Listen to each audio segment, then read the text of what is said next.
Plus sérieusement, une information a circulé aux États-Unis et au Danemark. Certains sextoys contiendraient dans la partie en contact avec les muqueuses une substance problématique, des phtalates. Nous avons voulu vérifier cette information en envoyant au laboratoire toute une série de sextoys qui sont accessibles à une clientèle romande et mondialisée grâce à Internet. Ce qui est certain, c'est que les phtalates posent un vrai problème de santé. Explications et résultats de nos analyses. Ces joyeux camarades de bain ont l'air tout ce qu'il y a de plus inoffensif. Mais ils sont désormais dans la ligne de mire de nos autorités sanitaires. 5 sortes de jouets pour bébés ont été retirés du marché cet automne. Motif, ils contiennent un taux trop élevé de certains phtalates, des substances chimiques considérées comme toxiques pour la reproduction humaine, chez les mâles en particulier. Problème, comme ces jouets pour enfants, certains joujoux pour adultes contiennent aussi des phtalates. Les phtalates, ce sont des dérivés de produits pétroliers utilisés pour assouplir et adoucir le plastique, surtout le PVC. Ils ne sont pas chers et donc très utilisés par l'industrie, dans les voitures, les revêtements de sol, les câbles par exemple. Dans les années 80 déjà, certains phtalates ont commencé à éveiller des soupçons quant à leur toxicité, dont le DEHP, le plus utilisé dans le monde. Cette toxicité, elle est en gros de 2 ordres. Historiquement, la première qui a été mise en évidence, c'est une toxicité à l'égard du foie, surtout chez les rats et les souris, et qui montrait finalement qu'avec des doses assez élevées et des expositions prolongées, on avait des cancers du foie qui pouvaient se développer.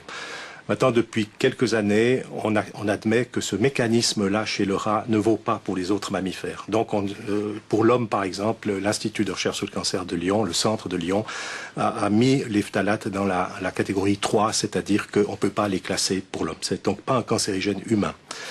Le deuxième aspect de toxicité qui est plus récent, c'est celui des phtalates comme perturbateurs endocriniens, de cette immense famille de substances chimiques qui interfèrent avec le développement des organes reproducteurs.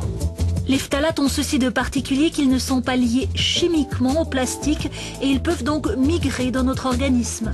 Il y a des essais expérimentaux qui ont été faits, surtout encore une fois chez les rongeurs, qui montrent très clairement que si les doses sont assez élevées, il y a des effets perturbateurs sur la reproduction de différentes natures, diminution de la fertilité, une toxicité pour les testicules par exemple, etc. Il y a toutes sortes d'effets qui ont été décrits et qui sont tout à fait acceptés. Simplement, ce n'est pas un groupe de substances, même les plus actives, qui sont très puissantes. Donc il faut des doses ou des concentrations relativement élevées pour avoir ces effets-là.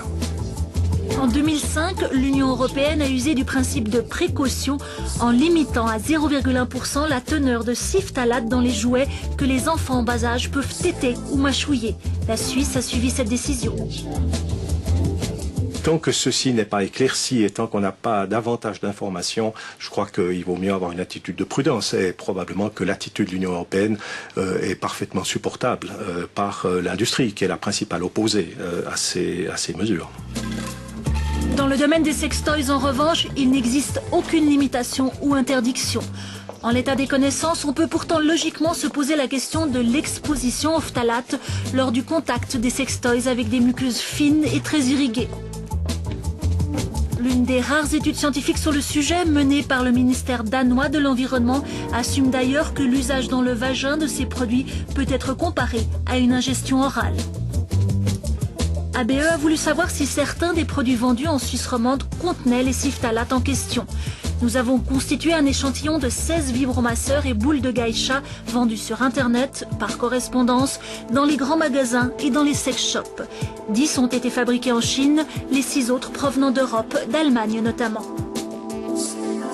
Nous les avons fait tester par un laboratoire spécialisé à Hambourg. Les spécialistes ont d'abord prélevé un échantillon de la matière de chaque objet. Ils l'ont plongé dans un liquide de réaction. Ce liquide a ensuite été concentré puis analysé grâce à un procédé extrêmement précis, à savoir une chromatographie en phase gazeuse couplée à un spectromètre de masse.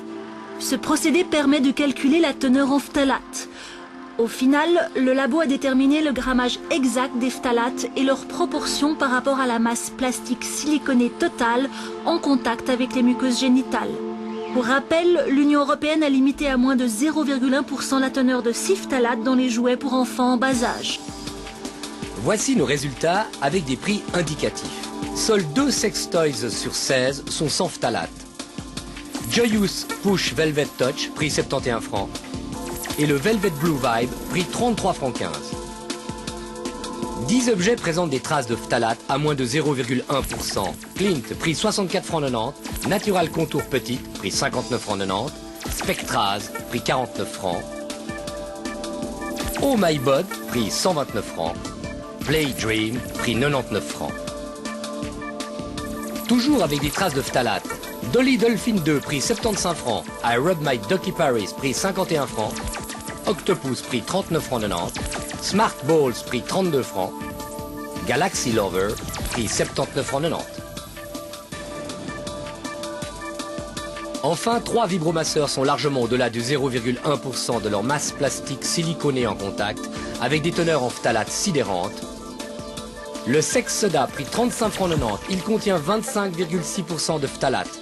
À noter aussi pour ce produit la présence de paillettes qui, selon le laboratoire d'Hambourg, ont tendance à se détacher et qui exposent donc l'utilisateur à des risques d'inflammation et d'irritation. Le Super Satisfaction, prix 49 francs. Sa teneur en phtalate, 36,1%. Le Future Tech Rabbit ou Rapid Rabbit 7, prix 89 francs. La teneur en phtalate monte ici à 44,2%. Et enfin le taux record, le vibromasseur Penetrating Pleasures, prix 39 francs.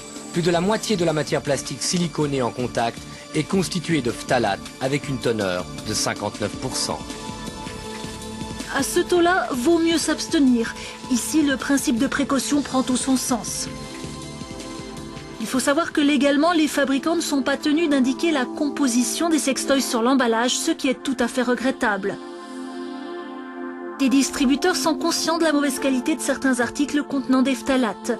Ainsi, Erotic Markt fournit à ses vendeurs un classeur de conseil à la clientèle, en fait une mise en garde que l'on trouve aussi en allemand sur son site.